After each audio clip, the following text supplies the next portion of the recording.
വിശ്വാസികളുടെ മനസ്സിൽ അത്ഭുതം നിറക്കുന്ന ഒരു കഥ.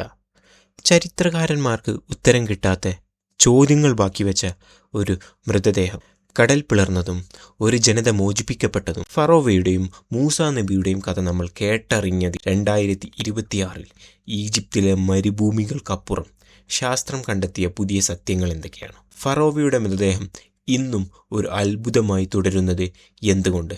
നമുക്ക് പരിശോധിക്കാം. ആയിരക്കണക്കിന് വർഷങ്ങൾക്കിപ്പുറം ഈജിപ്തിലെ മനോഹരമായ നൈൽ നദിയുടെ തീരത്ത് അടിമത്തത്തിൻ്റെ ചങ്ങലകൾ വീർപ്പുമുട്ടിയ ഒരു ജനതയുണ്ടായിരുന്നു, ബനു ഇസ്രായേൽ. ഒരു സ്വപ്നത്തെ പേടിച്ച് പിറന്നു വീഴുന്ന ഓരോ ആൺകുഞ്ഞിനെയും കൊല്ലാൻ ഉത്തരവിട്ടൊരു ഭരണാധികാരി ഫറോവ. എന്നാൽ ദൈവഹിതം മറ്റൊന്നായിരുന്നു. ആ ഫറോവയുടെ കൊട്ടാരത്തിൽ തന്നെ രക്ഷകനായ ഒരു കുഞ്ഞു വളർന്നു, മൂസ. ദൈവിക ദൂതുമായി മൂസാ നബി ഫറോവയുടെ മുന്നിലെത്തി. ഏകനായ ദൈവത്തെ വിശ്വസിക്കാനും ബനു ഇസ്രായേലിനെ മോചിപ്പിക്കാനും ആഹ്വാനം ചെയ്തു.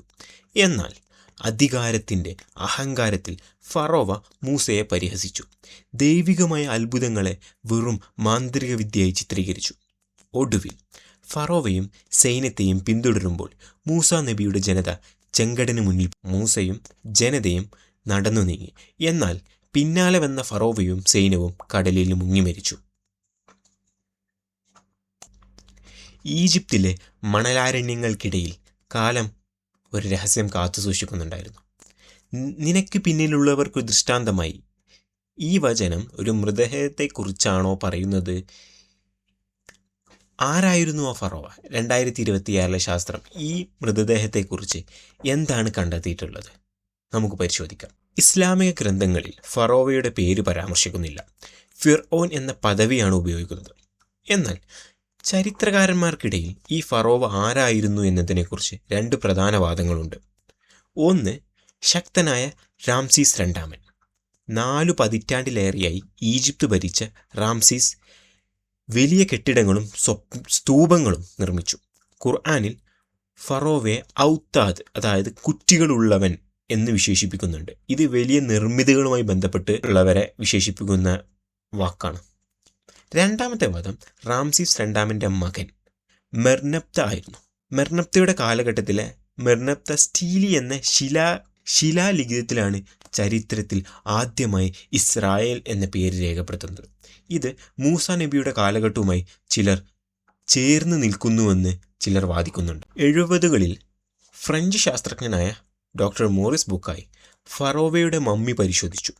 റാംസീസ് രണ്ടാമൻ്റെ മമ്മിയുടെ ശരീരത്തിൽ ഉയർന്ന അളവിൽ ഉപ്പിൻ്റെ അംശം അദ്ദേഹം കണ്ടെത്തി. ഇത് കടലിൽ മുങ്ങി മരിച്ചതിൻ്റെ തെളിവായി ബുക്കായി ഖുർആനിലെ യൂനുസ് സൂറത്തിലെ വചനങ്ങളുമായി ബന്ധപ്പെടുത്തി. ഈ കണ്ടെത്തൽ ലോകമെങ്ങുമുള്ള മുസ്ലിങ്ങളെ അത്ഭുതപ്പെടുത്തി. എന്നാൽ 2026 ശാസ്ത്രം ഈ കണ്ടെത്തൽ തന്നെ എങ്ങനെയാണ് കാണുന്നത്?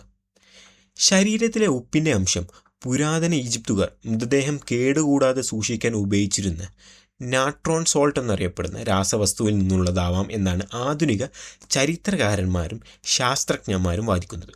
കടലിൽ മുങ്ങി മരിച്ചാൽ ഉണ്ടാകുന്ന ക്ഷതങ്ങളും മറ്റു തെളിവുകളും മമ്മിയിൽ വ്യക്തമല്ല എന്നും അവർ പറയുന്നു. എന്നാൽ ബുക്കായുടെ വാദം തെളിയിക്കാൻ കൂടുതൽ പഠനങ്ങൾ നടക്കുന്നുണ്ടെന്നും മമ്മിയിലെ ചില സൂക്ഷ്മമായ ലവണാംശ പഠനങ്ങൾ കടലിലെ മരണത്തെ പിന്തുണക്കുണ്ടെന്നും വിശ്വസിക്കുന്നവരുമുണ്ട്. സാറ്റലൈറ്റ് ചിത്രങ്ങൾ ഉപയോഗിച്ച് പുരാതന ചെങ്കടലിൻ്റെ ഭാഗങ്ങൾ കണ്ടെത്താനുമുള്ള ശ്രമങ്ങളും നടന്നുകൊണ്ടിരിക്കുന്നുണ്ട്. ഇവിടെയാണ് വിശ്വാസവും ശാസ്ത്രവും തമ്മിലുള്ള സംവാദം ആരംഭിക്കുന്നത്. വിശ്വാസികൾക്ക് ഫറോവയുടെ ശരീരം കേടുകൂടാതെ സൂക്ഷിക്കപ്പെട്ടു എന്നത് ഖുർആന്റെ സത്യസന്ധതയ്ക്കുള്ള തെളിവാണ്. അത്ഭുതങ്ങൾ വിശ്വസിക്കുന്നവർക്ക് ഇത് ദൈവികമായ ഒരു അടയാളം. എന്നാൽ ചരിത്രകാരന്മാർക്കും ശാസ്ത്രജ്ഞർക്കും ഓരോ തെളിവും കൂടുതൽ ചോദ്യങ്ങളിലേക്ക് നയിക്കുന്നു. ഓരോ മമ്മിയും ആയിരക്കണക്കിന് വർഷം പഴക്കമുള്ള രഹസ്യങ്ങൾ പേറുന്ന പുസ്തകങ്ങളാണ്. മൂസാ നബിയുടെയും ഫറോവയുടെയും കഥ ഇന്ന് 2026 പുരാവസ്തു ഗവേഷകരും ശാസ്ത്രജ്ഞരും ഈജിപ്തിലെ മണലാരണ്യങ്ങളിലും പുരാതന രേഖകളിലും പുതിയ കണ്ടെത്തലുകൾക്കായി തിരയുന്നു. ചിലപ്പോൾ നമ്മൾ വിശ്വസിക്കുന്നതിലും വലിയ സത്യങ്ങൾ ഈ മണ്ണിൽ ഒളിഞ്ഞിരിപ്പുണ്ടാവും.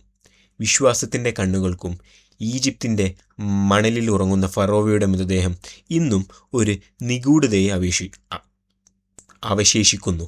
ഈ വീഡിയോയെക്കുറിച്ചുള്ള നിങ്ങളുടെ അഭിപ്രായങ്ങളും മറ്റും കമൻറ്റുകൾ രേഖപ്പെടുത്തുകയും കൂടുതൽ വീഡിയോകൾക്കായി ചാനൽ സബ്സ്ക്രൈബ് ചെയ്യുക. അടുത്ത വീഡിയോയിൽ വീണ്ടും കാണാം.